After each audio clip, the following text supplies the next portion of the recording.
Senators Elizabeth Warren and Bernie Sanders on Capitol Hill, September 2017.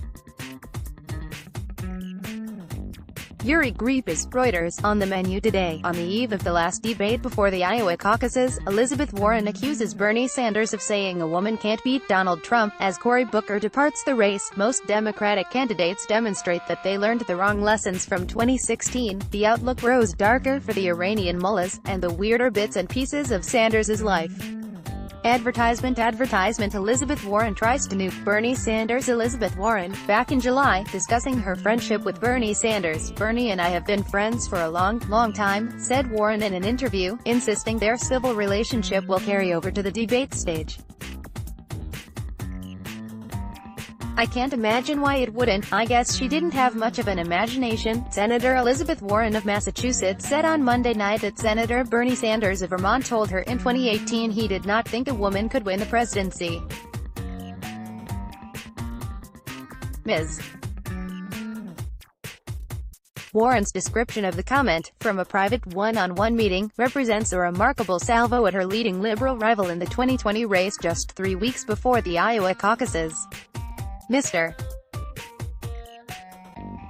Sanders vehemently denied making the remark earlier on Monday and accused the Warren campaign staff of lying about it, in a statement intended to refute a news report by CNN that relied on anonymous sources. The New York Times and other outlets confirmed the CNN report on Monday afternoon, while the Warren campaign initially declined to comment. "I find myself in the odd position of feeling like Heath Ledger's Joker." This was his assessment of the ethics of the people of Gotham City. "See, their morals, their code. It's a bad joke, dropped at the first sign of trouble. They're only as good as the world allows them to be. I'll show you. When the chips are down, these civilized people, they'll eat each other. See, I'm not a monster. I'm just ahead of the curve."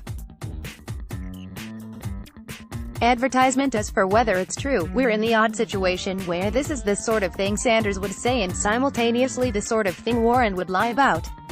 It's extremely easy to believe Sanders would express some concern that a woman candidate might have a tougher time beating Trump. Then again, we've only seen one woman run against Trump, and she was pretty flawed. And even she came within 80,000 votes in 3 states of winning. Advertisement. Maybe this is just a reflection of the cynical opportunism that will inevitably manifest itself in a hard-fought presidential primary. Then again, we've all seen how easy-going and lenient outspoken progressives are when someone expresses something that challenges their beliefs. The most zealous on the left see everything in politics through a personal lens and a rather Manichaean worldview, despite their ardent belief that they're the sophisticated thinkers who appreciate nuance. Think about what has to be going through Warren's mind for her to unveil this charge at this moment. She knows darn well what the likely consequences of this are. This is going to be a big issue in tonight's debate, and there's a good chance that Sanders will lose some support among women. What's more, there's no guarantee that those voters will shift to Warren. The biggest beneficiary of this fight might well be Joe Biden. Sanders has spent his whole life working toward this moment, and now she's kneecapping him, gambling that this helps her and not the aging centrist that they both would prefer to defeat. There's no going back to being friends after this. Bernie Sanders may seem like a good progressive, but if he ever uttered something that Warren construed as sexist or anti-feminist, he must be destroyed at the right time. Years of friendship and shared political efforts be damned. Then again, she probably feels like Sanders has it coming, because in her mind, he broke the truce and had his volunteers use those anti-Warren talking points. Advertisement. Amazingly, after sticking the shiv between Sanders' ribs, Warren then tried to downplay the importance of what she just said. Among the topics that came up was what would happen if Democrats nominated a female candidate.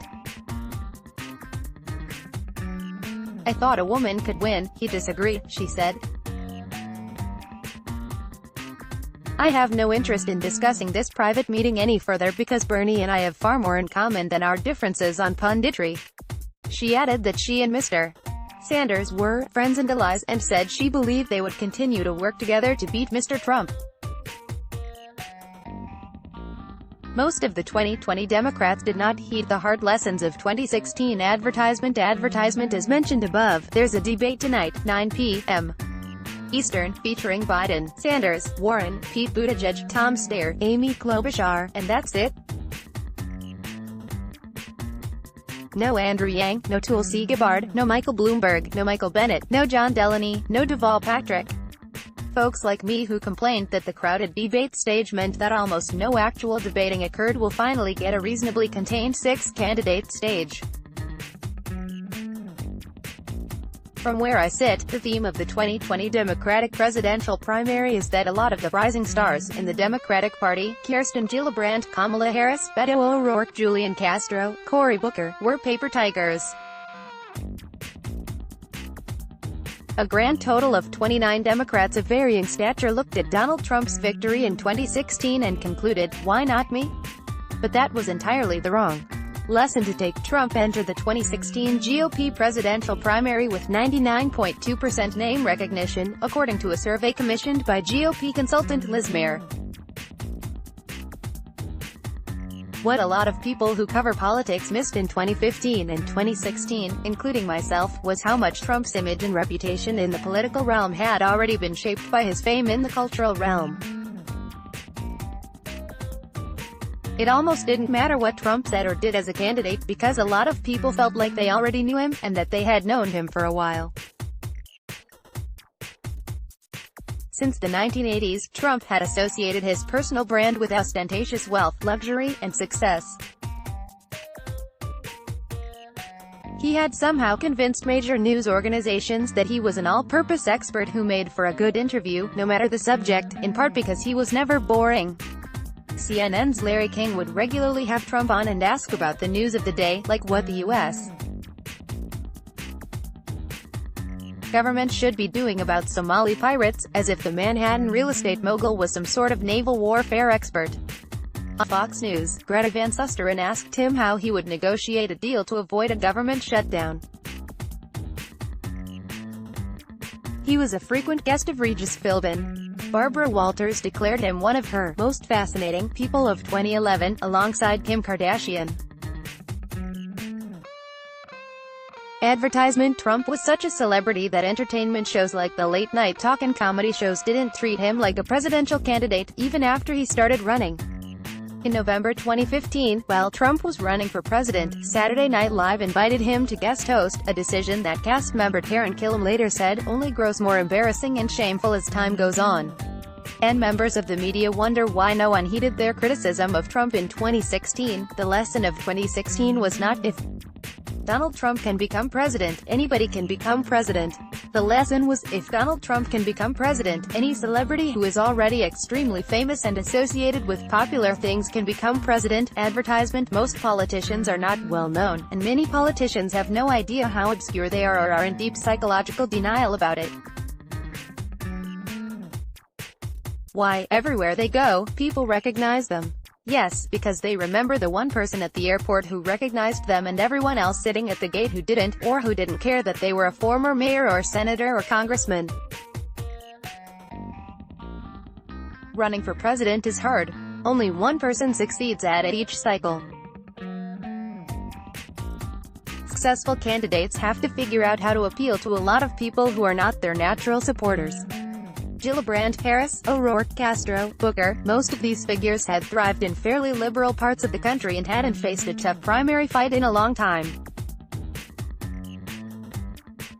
None of these figures entered the presidential race with the kind of skepticism they deserved. Because members of the mainstream media want to discover the next Bill Clinton or Barack Obama, they greet Democratic up-and-comers with an optimistic willingness to believe. Some of these failed candidates might complain that media choices, the debate formats, and the well-established bases of support for Biden and Sanders didn't allow fresher faces to thrive. But that gripe doesn't hold water. Buttigieg and Young were even more obscure when this cycle started, and they figured out a way to gain traction in this environment. Meanwhile, in Iran, Hey, remember last week, when all of those wise foreign policy voices warned us that the U.S. strike on Soleimani had made our country isolated and strengthened the mullahs? Hey, never mind. Apparently, Britain, France and Germany triggered the dispute resolution mechanism in the 2015 Iran nuclear deal on Tuesday, a tough warning to Tehran in the first step toward reimposing further United Nations sanctions on Iran. Triggering the dispute resolution mechanism will set the clock running on what could be some 60 days of negotiations with Iran about coming back into full compliance with the deal, and could end up with a snapback of United Nations sanctions on Iran, including an arms embargo. CNN, though demonstrations were smaller on Monday and nearly outnumbered by riot police, some observers have already begun to wonder if this could be the beginning of the end for the current regime. The New York Times, the bleak economy appears to be tempering the willingness of Iran to escalate hostilities with the United States, its leaders cognizant that war could profoundly worsen national fortunes. In recent months, public anger over joblessness, economic anxiety and corruption has emerged as a potentially existential threat to Iran's hardline regime. Addendum: yesterday's piece on Bernie Sanders, and how he's just about the last person in the world anyone would expect to be a top-tier Democratic presidential candidate, had a lot of bits and pieces that just didn't fit in the final draft. His long-ago complaint about fake news, his 1987 folk album, No, Really, his comparison of American lack of interest in voting to apartheid South Africa, his call for massive defense cuts while keeping the pork barrel spending coming to Vermont, and his astonishing write-in rate in the 2016 general election. Let's block ads. Why?